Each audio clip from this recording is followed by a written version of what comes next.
mua cá mua cậu chua giờ lấy chỉ tụm trước như này nó chỉ hồ cho mình giàu và sáng thì nó cho phải thật đi xí cho mẹ hai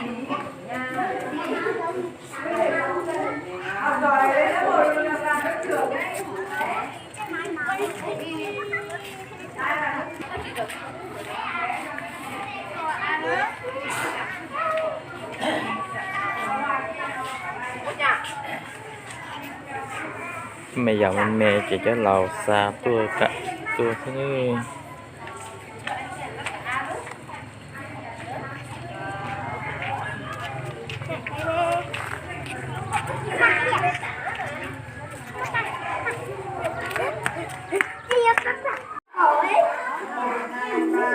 sau này chọc cái gì đấy nó là để cho tôi cạn đã là tôi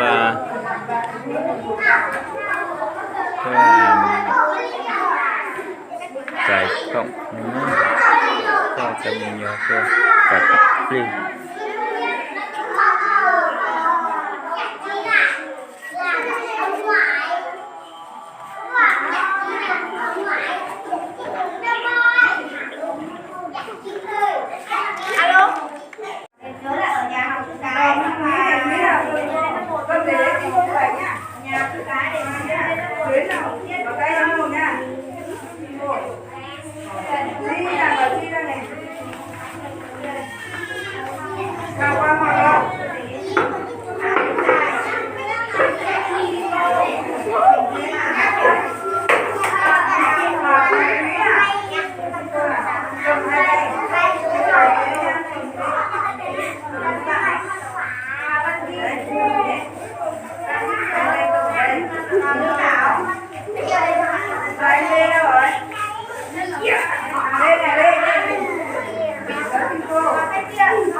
Nguyên cầm giấy khen quay ra cho cô lúc con đưa đi.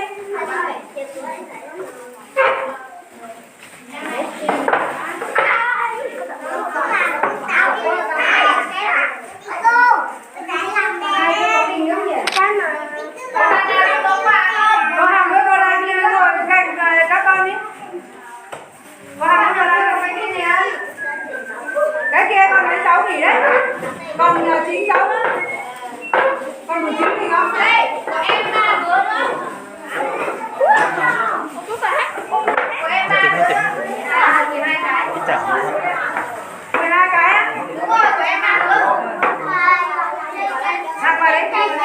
Xin cần điều hành nha. Đi à?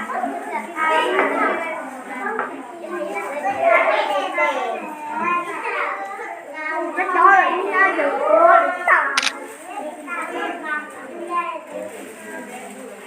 Đã bị nhìn con chuyên đi.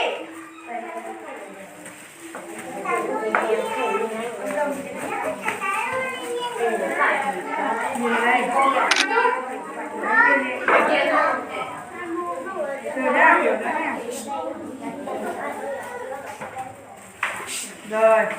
Tí nữa 500 rồi chúng tôi cô la đủ kiểu nhá. Rồi, kiểu nữa. Nói thằng thì chị đã xuống rồi.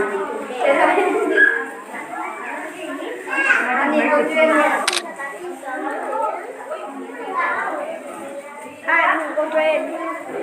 Rồi. Đi chuyên em chụp đi em chụp đâu. Không. Chụp đi.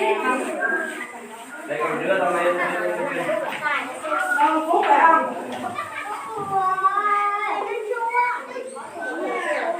Mở cái tay lại. Chị có cái này, chị ăn này.